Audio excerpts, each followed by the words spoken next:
I got a letter the other day from a listener. You may have heard her the other day. She called from Oregon.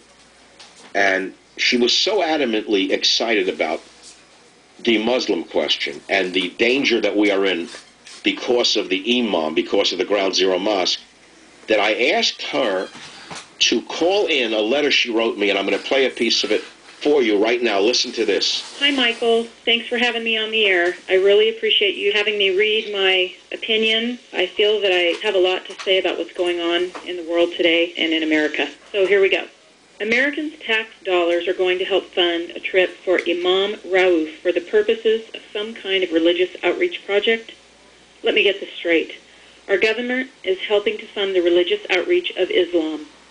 Really? Pure convolution. Firstly, why does the current administration care about the outreach of the Muslim religion? Since when has it become America's job or responsibility to support, let alone further, Islam? The whole idea of the outreach itself is utterly hypocritical. This administration is becoming increasingly intolerant of its founding religion, as Christianity is under attack daily. It could be said that the current leftist Muslim government in America is doing the opposite here on our own soil, attempting to inhibit the practice of Christianity at every turn. This country stands because of Christianity. Our very laws and Constitution were born out of the heart and spirit of this religion. Its very nature permeates this country. Every American feels it and benefits from it, whether they prescribe to it or not. And people all over the world come here for it. There is not another country in the world or that has ever existed that has offered such freedom. Now let's consider Sharia law. It is born out of the heart and spirit of the Muslim religion. Sharia law is diametrically opposed to the very laws that founded and govern America. The two cannot coexist equally. Only one can rule. The other must capitulate. One will lead and one will follow. That is why Sharia law must never be allowed, let alone honored anywhere in the United States of America. Its abusive practices and its perpetrators should be tried under American laws just as any other American citizen would be. The very nature of Sharia subverts our way of life and the founding principles of this country and must never be given the lead. At one time in America's history, this clashing of religious practice versus American law existed with the Mormon religion. Their practice of plural marriage came up against the laws of the United States. Because of this, the Mormon religion changed their course. One man, one wife. The Mormon religion became better for it, embodying the epitome of the American family and family values.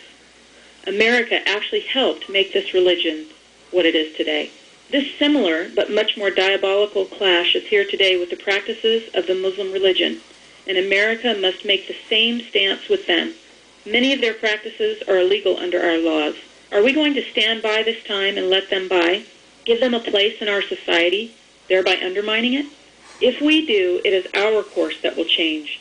They will be the ruler and we the compliant. This would be fundamental transformation at its core. Now, if we stand steadfast to our founding principles, it will be Islam that will have to submit. Their course will have to change. America may then have a positive effect on this religion also. Americans must understand that Sharia law and America's laws cannot coexist. They are based on opposing fundamental beliefs. Sharia on Islamic beliefs, America on Christian beliefs. Savage. Well, that was a very heartfelt, very, very brilliant and insightful letter from a listener. I rarely invite a listener to call in and be recorded, but I felt that Patricia was so right on the money that, and I think she spoke for so many listeners who don't get to express themselves. She's very concerned about the imposition of some of the diabolical practices that we are witnessing, female circumcision, for example, multiple marriage, to name a few, that something has to be said and no one's saying it. Our leaders aren't saying it because they're not our leaders. And there's an old phrase from the 70s, when the leaders won't lead the people, the people must lead the leaders, which used to be a thing that the liberals knew about. But it's time for us to lead the leaders because they're worthless. So enough of that. Back to what's going on in the real world. And what the real world is a terrible place. It is like a ticket that exploded. As I said earlier, it's almost like that William Burroughs title. America's become like the ticket that exploded. We have an imposter as president who's on Martha's Vineyard, with a first lady who lectures us on health foods and dieting and eats ice cream. Every time we see her, she's got another ice cream cone in her mouth. And we got a president who preaches austerity and leases a $50,000 a week vacation cottage, while the average American is struggling to make payments on their car, let alone the house, which they probably lost last year.